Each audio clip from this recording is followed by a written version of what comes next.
கர்த்தருடையதாக இன்றைய வசனம் 2 ராஜாக்கள் 7ஆம் அதிகாரம் 1-2 வசனம். அப்பொழுது எலிசா, கர்த்தருடைய வார்த்தை கேளுங்க, நாளை இந்நேரத்தில் சமாரியாவின் வாசலிலே 1 மரக்கால் கோதுமைமா 1 சேக்கலுக்கும் 2 மரக்கால் வார்கோதுமை 1 சேக்கலுக்கும் விற்கப்படும் என்று கர்த்தர் சொல்லுகிறார் என்றான்.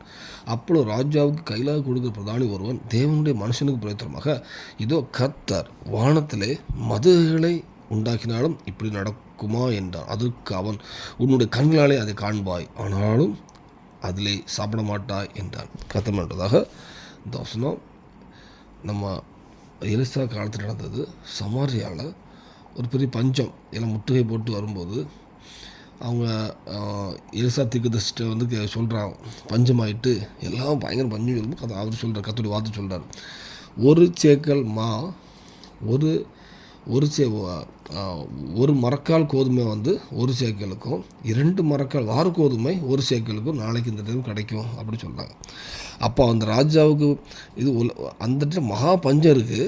இவர் பஞ்சம் இருக்கும்போது அவருக்கு நேர் எதிர்மறையான ஒரு காரியம் சொல்கிறார், நாளைக்கு இந்த நேரத்தில் இப்படி இருக்கும் அப்படின்னு சொல்கிறார். இது இயற்கைக்கோ நம்பதுக்கோ சயின்டிஃபிக்காவோ எதுலேயுமே நம்ப முடியாத காரியம். அப்போ ராஜாவுக்கு ஒரு கூட இருக்கக்கூடிய பிரதானி சொல்கிறார், இல்லை அது நீ வானத்தில் பெரிய ஷட்டர் மதகு வச்சு அப்படி திறந்து வச்சு கொடுத்தா கூட இந்த ரேட்டு கொடுக்க முடியாது. அப்போ அவ்வளோ சர்ப்ளஸாக வந்தால் கூட கொடுக்க முடியாது. அப்படி இருக்கும்போது கர்த்தர் அது காரியத்தை மாதிரி முடித்தார். கர்த்தருடைய வார்த்தை வரும்போது என்னையுமே கர்த்தர் கிரியை செய்யார்னா அங்கே ஒரு எதுவுமே பாசிபிள் இல்லைன்னு வரும்போது அங்கே தேவன் கிரியை செய்வார். ஒரு விசுவாசம் எல்லாம் வருது. இந்த இடத்துல வாய்ப்பே இல்லைன்னு சொல்லும்போது கர்த்தர் கிரியை செய்கிறார். இதில் பார்த்தீங்கன்னா அந்த ராஜாவோட பிரதானி அவர் சும்மாவோட இருந்து போயிருக்கலாம், ஓகே ஆமேன்னு சொல்லிட்டு போயிருக்கலாம்.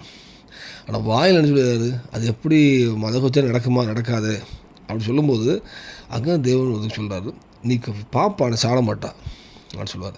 இந்த வேளையில் நம்ம சூழ்நிலை அதே மாதிரி பஞ்சமான காலங்களாக இருக்கலாம். ஏதோ ஒன்று பஞ்சமாக வாழ்க்கை போயிட்டுருக்கலாம், அவருக்கு பஞ்சமாக போயிட்டுருக்கலாம். எது பஞ்சமாக போனாலும் நீ கர்த்தர் உங்களுக்கு அதோடைய வார்த்தை உங்களுக்கு வந்துச்சுன்னா உங்கள் எந்த காரியம் பஞ்சமாக இருந்தாலும், ஆரோக்கியத்திலேயோ பொருளாதாரத்திலேயோ எந்த காரியத்தில் நீங்கள் பஞ்சமாக இருந்தாலும் அந்த காரியத்தில் இயற்கைக்கோ சயின்டிஃபிக்காவோ மீறின ஒரு காரியத்தை தேவன் செய்வார்.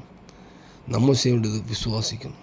நம்ம அவிசுவாச வார்த்தை இதெல்லாம் எப்படி நடக்கும், இதெல்லாம் வாய்ப்பே இல்லை, இந்த மாதிரி பேசாமல் கர்த்தர் செய்வார் அப்படின்னு சொல்லிட்டு நம்ம அமைதியாக இருக்குமானால் அன்றைக்கி சமாரியாவில் அப்படி ஒரு செழிப்பை வறட்சியை மாற்றி செழுமையாக கொடுத்த கர்த்தர் உங்கள் வாழ்க்கையில் எனக்கு வறட்சியை மாட்டி ஒரு இயற்கைக்கு மீறின ஒரு செழிப்பையும் எல்லாவற்றும் கொடுப்பார். ஆரோக்கியத்திலேயோ பொருளாதாரத்திலேயோ எல்லாவற்றிலையும் கொடுப்பார். இந்த பூமியிலும் ஒரு சாட்சியில் வாழ்க்கை தருவார். பரலோகத்துக்கு ஆயத்தப்படுத்துவார்.